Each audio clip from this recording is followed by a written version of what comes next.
Tayo ngayon dito sa Barangay Rosario, partikular dito sa West Bank Road. Barangay na ito ay pumunta si Mayor Vico Sotto para bisitahin yung mga taga rito at kamustahin, alamin yung mga problema. Ito ay kaugnay sa Oplan Cayusan na araw-araw na ginagawa dito sa lungsod ng Pasig, at ngayon nga ay nakita na ang barangay captain at si Mayor Vico Sotto. Agad na sinalubong si Mayor Vico Sotto ng taga rito para magpa-picture. Nakita na rin natin dito ang ilan sa mga barangay kagawad. Sige, salamat. Si Kagawad Grace Santa Ana at si Kagawad Annalyn Santos. Ayan, at papasukin na nga ni Mayor Vico Sotto itong kahabaan ng iskinitang ito. Inulit ko, dito tayo ngayon sa Barangay Rosario, partikular dito sa West Bank Road.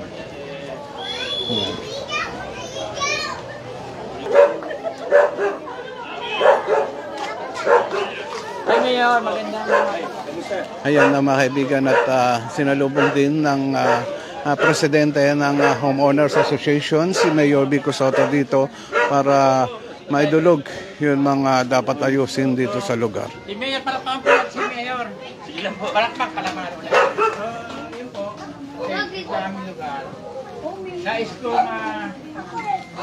isang Pangulo, kahit na anong tagal namin dito, at walang kasiguruhan, bali wala po yung ating mga pinagpaguran. Tama po ba yun, mga kasama? So, ang una kong gustong gawin dito, sa lugar namin, kung matutulungan tayo ng lokal ng pamahalaan, itong aming lupa ay matagal na kami dito. Matagal na kami dito, ilang sa 30 years, lampas pa. So wala po kaming kasiguruhan dito, pero bagamat kami naririto, wala namang gumagawin sa amin. Ito po yung pagkakataon para po yung open natin. Meron ko naman ako para dun sa langkaisan tungkol kung kanto roon, meron po leak. So, isa po yun, medyo napakababo po nun. Nilapit ko na rin naman sa Manila Water. Pero sabi nila, yun daw po ay sakop na ng Manila Water. Pinahanap ko sa tao. Wala naman, hindi naman doon sa metro. Isang problema yun. Pangalawa, isama na natin doon sa kaligtasan. Ito na yung Oplan Cayusan para makita ni Mayor. Matagal na namin pinangarap na makarating si Mayor.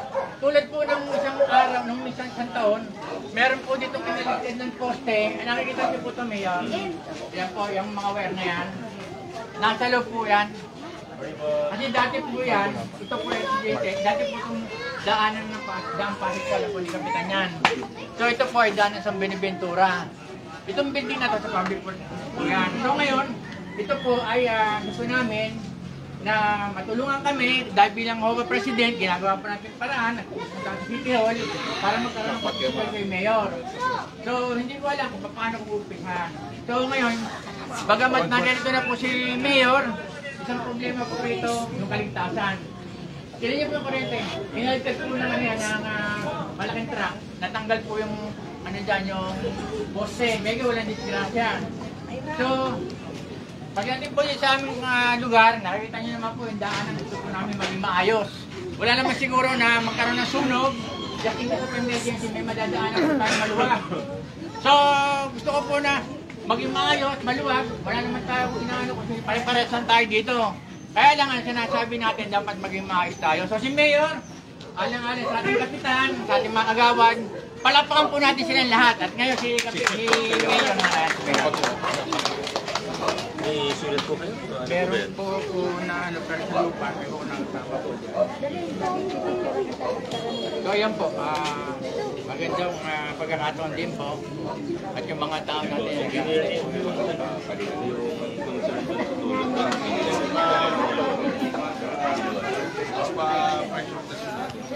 Yun nga mga kaibigan, at naidulog ng presidente ng Homeowners Association kay Mayor Vico Sotto ang kanilang mga problema dito sa lugar na ito.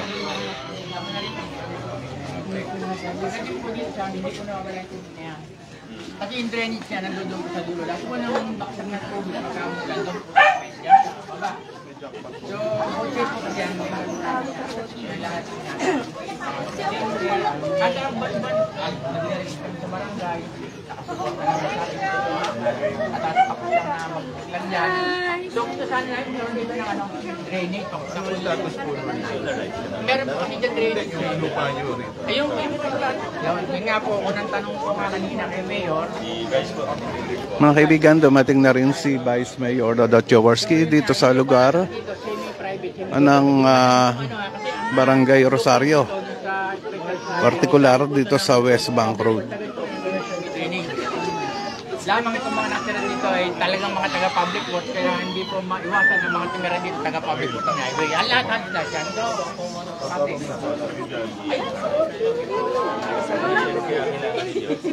ito, may meron tayong apat.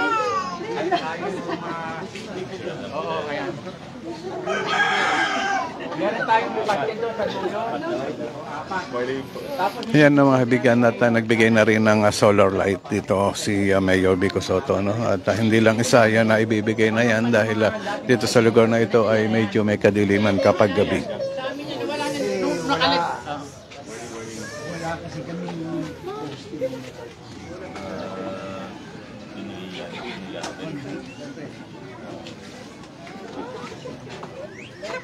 so, nung nakalagsak dito, kasama ko na wala. So, yun po. hindi ko lang alam mayor yung siya niya. Yung ano,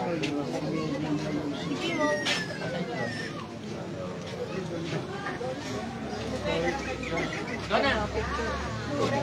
Pero pag ina pwede nilagyan. May uli ko na rin yun. Total, nandiyan na naman.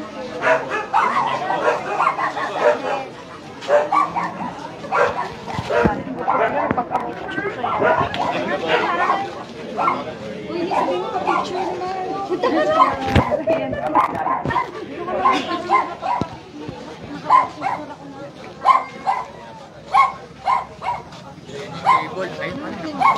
Ayan, sunod lang tayo kay Mayor Vico Sotto at kay Vice Mayor Dodot Jaworski para makita natin yung ginagawa nilang pakikipagkamustahan sa mga taga rito sa Barangay Rosario.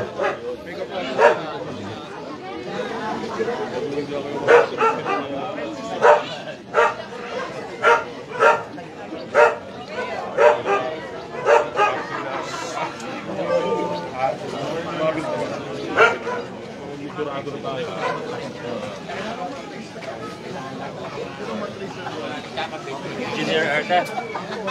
Yes, sir. Lagi kami nalagyan sa barangay na asawa na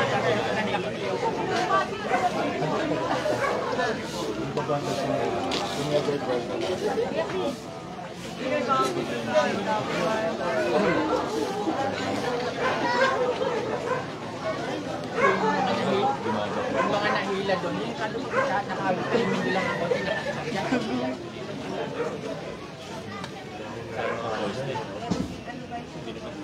Sa kanila ng paper. Dapat lagyan ng Meralco ng post sa i-request ko natin sa Meralco na maglagay ng post na talaga. daming sasasyon dito. Mark, dalpas mo.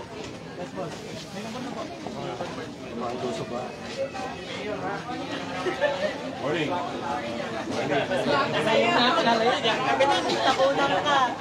Pres, ilang household pa kayo dito? Acceleral ko, lagyan ako.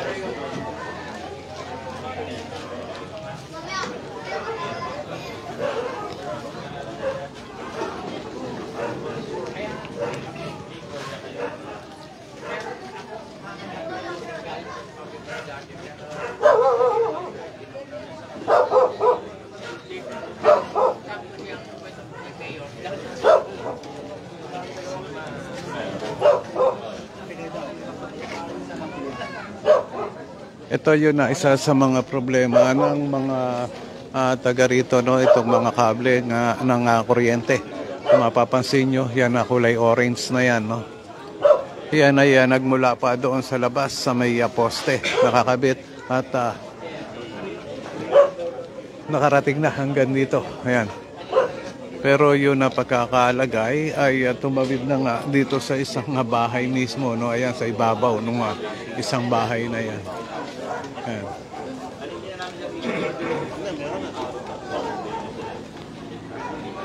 So ngayon, kausap na nga ni Mayor Vico Sotto ang barangay captain dito at ang Homeowners Association at pinag-uusapan na nga yung mga problema na idinulog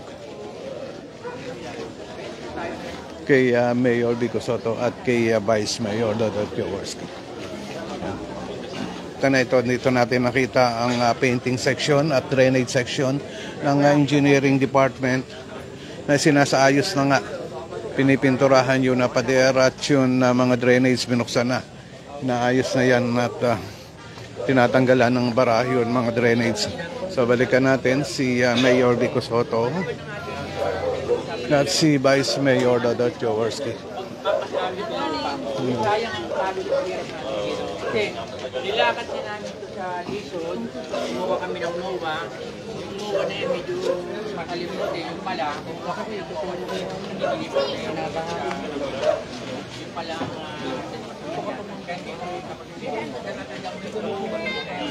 tayo mo kumuha ng MOA. Naman. Kasi pala, lilipat sa Lison. Sabi na.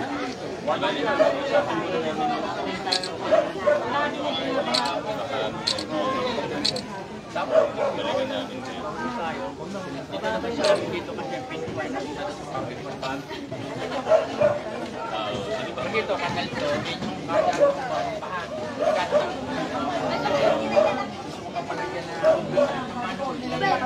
Ano ito na pwede? Dahil ito nga, i-finish pwede dahil ang ahas, mga so, ang barangay captain naman natin, lagi nandiyan dyan. Talaga ito may mga vlog kapitan. Lagi nandiyan dyan, nakasuporta yan. Siyempre, kaibigan natin yan, hindi kakalimutan yan. Ito pa siya yan, kaibigan niya.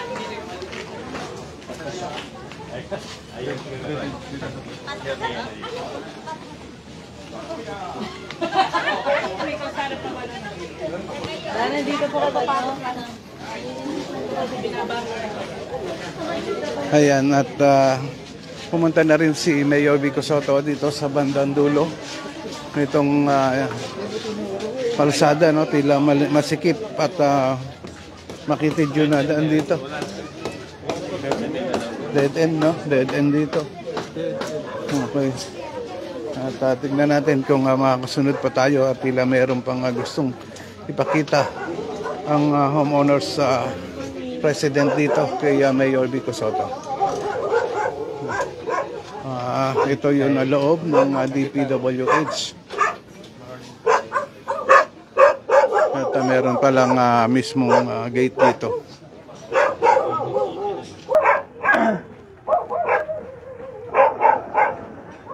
Maraming tao lang naman dito. Sa may tram. Walang walang dukong. May gate. Pwede naman yung maglagyan na ng painte. Pwede mainit.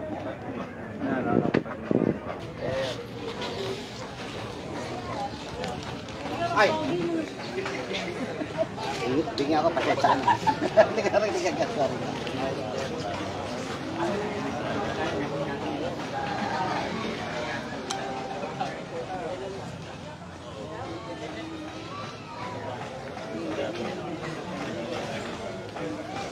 Kaya nga sabi ko yung professional.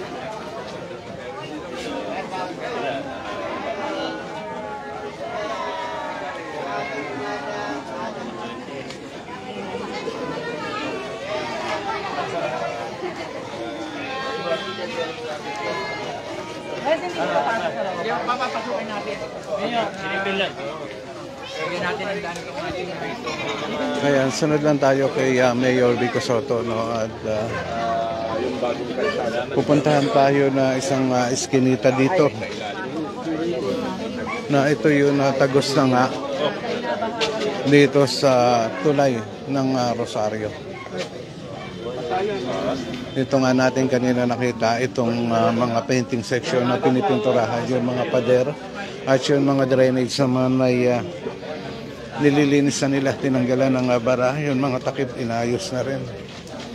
Kaya sunod lang tayo kay Mayor Vico Soto habang kasabay na naglalakad ang presidente ng COA.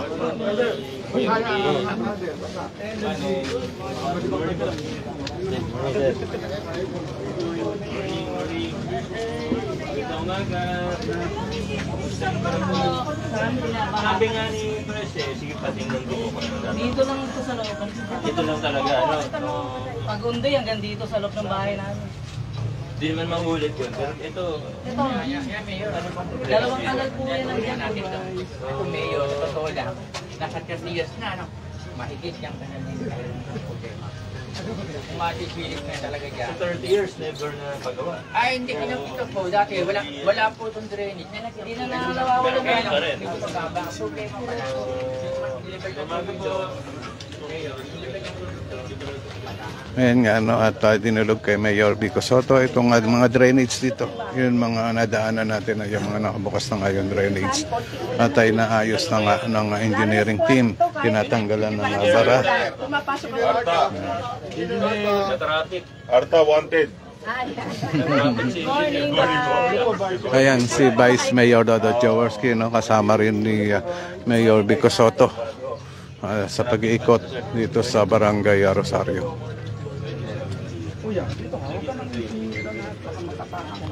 Yan, at pinag-uusapan nga nila ngayon yung drainage na nakita ni Mayor Vico Soto at tinuro na rin noon na presidente ng Homeowners Association.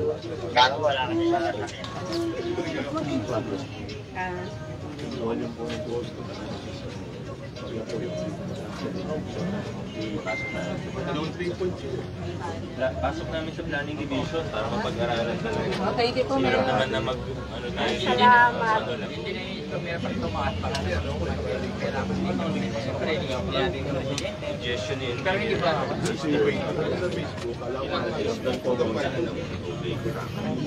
Pero pag ano pa rin ako sa marunong tayo. Tagal na po tayo. Yung naalala ko sa mga residente namin dito pa magkasakit. Pag nagkasakit, Salamat po. lalapit din siya. Ay, sorry. Sana mag-action ng mayor. Hinasama na natin. Purong lang tayo konti. Ayan nga, ano, mga kaibigan, at sinabi nga ni Mayor Vico Soto na dun sa HOA President na ipasok o ipapasok nila dito sa planning section para talagang maisaayos ng maganda yung talagang pangmatagalan na. Yun nga po ang problema dito kasi kayong bata dito. Tapos, Baka ma-shoot. di malayo. Sige. Tapos na yun, pala na dito na kayo. Bakit pa Hindi na. Dito na ako pa. Pero mag-isip ko na rin. Kasi siyempre itong lugar natin, gusto natin maging peaceful, tahimik. Kasi nung nakaraang pandemic, ito, nilagyan namin ito ng harang. So nakuha namin yung bukso ng tao, yung dami, hindi namin lang tulungan ng mga pato. So, malagyan ng gate. Gate ng landsliding na gano'n. Kasi may halaman na kami dyan, project din ng barangay. Laging barangay nakasuporta talaga. Yan yung halaman niya sa akin yan. Kasama ng linandri. Para kung may gate, maayos din ang Kahit po next week kung mabigay nyo, mabigay po ang Kahit pag ganyan kaya hindi lang gawin yan. Ano lang po? Check po, check po sabi na sa baka po pwede rin po magkaroon ng ano. Kaya may pagmamahal naman sa kasama natin eh. Ang dami natin, wala talagang Wala po. Kaya pag pinigyan ng bato, kayo ba ito? Kung ano, kung okay lang po sa inyo, sir, natin yung gate. Pwede naman lagyan muna ng pangalan. Yeah. Kailangan lang po ng request letter mula sa HOA. Okay lang naman, no, Kap, lagyan namin ng gate. Okay lang. Pinaano ka dyan? Private naman nila. Dito po kayo. Engineer ng gate yan. Okay po, Kap. Oo. Yun, okay na. Sure. Sige po. Tapos kausapin ko ang DP, balikan ko po kayo. Meron naman yata akong number niya sa opisina. Sa Kapitana ko sa sitio. Meron po ako sa opisina. At ito po yung opisina namin. Ito po yung tambakan namin na binibigyan niya ng video. pinagtulong-tulungan po lang namin ng kawayan, kapitan ako po, pinagtulong-tulungan para po makita na mailagay namin mga bangko, upuan, mga ang dami kasi kailangan. So hindi po ganun masyadong malaking problema. Gusto ko talaga yung lupa namin dito talaga. Yun lang ang gusto ko. Kasi kahit talagang walang wala talagang mayayari kung haba ng ating pinag-usapan, yung lupa din talaga ang gusto ko talaga. Para din sa mga tao rin. Tanungin ko muna ang district kung anong alam nila.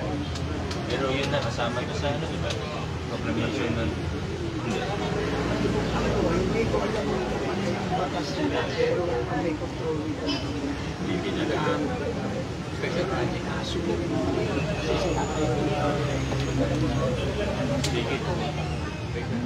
Madali naman natin tayo kasi government naman.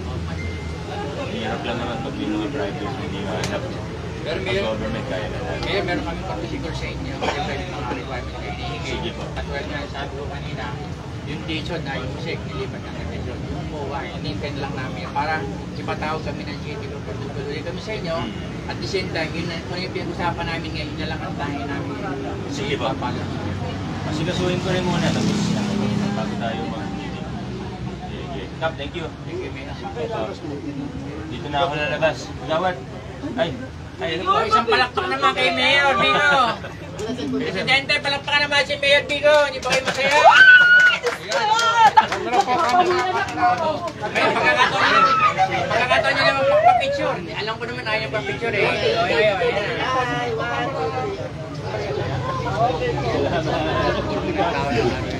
Kaya makasaysayin. Salamat po!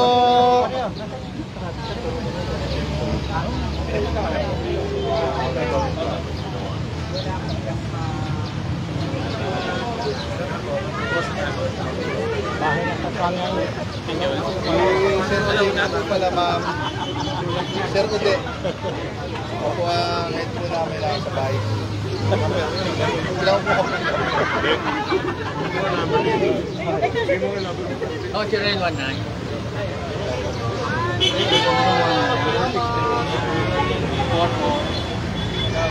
Kapitan.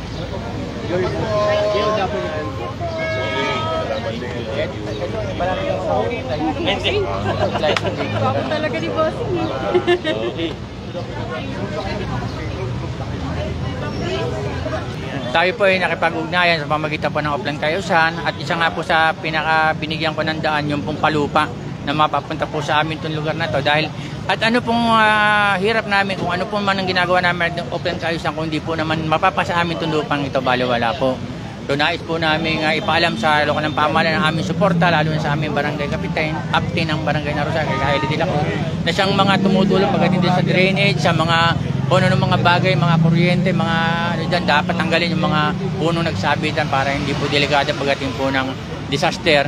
So maraming salamat kay Mayor, kay Vice Mayor, sa mga lahat ng mga kagawad po rito, sa aking mga HOA, mga iba-ibang HOA dito ng Purok 5, nagpapasalamat ako na nandito sila, nakiisa sila, at higit sa lahat, natuwa naman sila. So sana ito po yung maging daan, susi, para po sa maging pagbabago po ng aming takbo ng aming asosasyon. HOA Organization, Joy Bautista po. Dati po akong bumbero, retired po ako eh. So ginagawa ko po lahat ng paraan nung ako po bumbero pa. Ngayon ako po retired na, ginagawa ko kung ano pong dapat magawa. Para sa lahat po. Hindi po pa sariling kapakanan to para makilala whatever. Gusto ko lang po makatulong para sa lahat. Sa barangay dito sa amin, sa nasasakupan sa barangay na Rosario. So isang magandang umaga, mapagpalang umaga po sa atin lahat at God bless us all. Good morning po, good morning. Sir, ano po ba yung natugon ni Mayor Vico Soto kaugnay doon sa mga dinulog niyong mga problema? Yes, doon sa dinulog natin number 1 dyan, yung pinaka-importanting hinihiling ko dyan, yung Meralco. Mailabas yung mga wire doon sa loob ng mga residente na kasi nung araw yan, wala namang mga bahayan dyan. So nagkaroon ng bahayan yung mga wire, nasakop na ng residente. So ngayon, nakaladkad ng truck yung wire na yon hanggang sa yung wire na yon, inatanggal yung poste. So ibig sabihin, pag natanggal yung poste, malaking problema yan. Maging dagok sa atin niya. Kung kumiskis man niya sa araw na tutulog tayo, natanggal naman na yung poste na yun. Matagal na nakaraan taon pa yun, natanggal na yun. So ngayon, pinatatanggal natin yun. So pinaki-coordinate ni Mayor sa Meralco para maalis agad yun. Kasi talagang delikado just in case of emergency. Pangalawa, yung mga nagsabit ng mga cable na isa sa napakapangit tingnan, pinapaayos din natin na maging maayos ang bulunbon. Hindi kapitan ng kami, nakikipag-coordinate din tayo sa ating barangay. Lahat yan, nakikipag-coordinate tayo sa barangay. At ang pangatlo, itong ang kanal, gusto natin malinis at nabigyan naman ng isang salita ni Mayor na iayos nila sa engineering, makikipag-coordinate sila sa kinaukulan sa engineering para kung paano maiayos ang takbo ng level ng tubig. Para sa ganun, kahit paano mawala yung ipis, daga, ahas, mahirap baka masulit yung mga bata sa mga butas, mahirap yan. So yung panlima, yung ating paglawak ng kalsada, nasakop na lahat, nawawala na. Kailangan ayusin natin yan. So kahit na ano ang gawin natin, sabi ko nga, hanggang hindi napapasa atin to, mahirap magsalita. Pero kung sa pakikipag-coordinate, nakita naman nila, ang mayor natin ay pumunta rito para sa ating kalinisan. Kaya offline kaayusan. Kaya dapat maging maayos tayo at tahimik yung ating munting lugar. Kahit maliit lang, natin yung pinapinturahan pa natin. Ang gusto ko nga dyan, lagyan pa ng clean and green yan. May mga picture para makita ng mga tao na pag dumadaan, medyo kaya-kaya naman siyang tingnan. So yun lang siguro. At marami pa rin akong babasahin. Mahirap, baka abutin tayo ng madaling araw. Yung palang solar natin at saka CCTV, nabanggit ko. Babasahin ko na rin yung solar panel natin, paladagdagan natin kasi yung solar na merong pinakita sa akin kanina. So darating dito yon. At yung pader, ayan, nalagyan na ng pintura sa iskinita, ito yon. At saka yung kuryente, yung cable, at yung problema sa, hindi ko nabanggit yung iba, pagdating sa mga dumi ng aso, no? Pero madali na yun, masyadong hindi naman problema yung kaya na natin yon. Pero re-request pa rin kami na isang pagkakataon para sa mga bagay na yan. Iibahin natin yung sitwasyon para matanggal, makuha yung mga hayop na talagang ang pangit din Nakakalimutan natin yung kalinisan. Minsan, kahit sarili mo na, hindi mo pa nagagalaw kasi walang dumidikta. Pinababayaan. Kaya dapat ngayon, umaksyon na tayo ngayon. So bilang Pangulo ng Presidente, ginagampanan po natin ang tungkulin. Hindi po tayo natutulog sa kangkungan. Para lang maging presidente, ginagawa po natin ng paraan para po maging maayos, tahimik at kaaya-aya po yung ating lugar. Maraming salamat po. Maraming salamat po. So salamat din sa aking mga official, pwede bang picturean sila dyan? Ayan, no? Yan yung mga official ko, yan. Ito yun ang mga miyembro ng Homeowners Association dito sa lugar ng Barangay Rosario. Okay mga kaibigan, at hanggang dito na lang itong live video natin. Maraming salamat po sa lahat ng mga viewers ngayon umagang ito.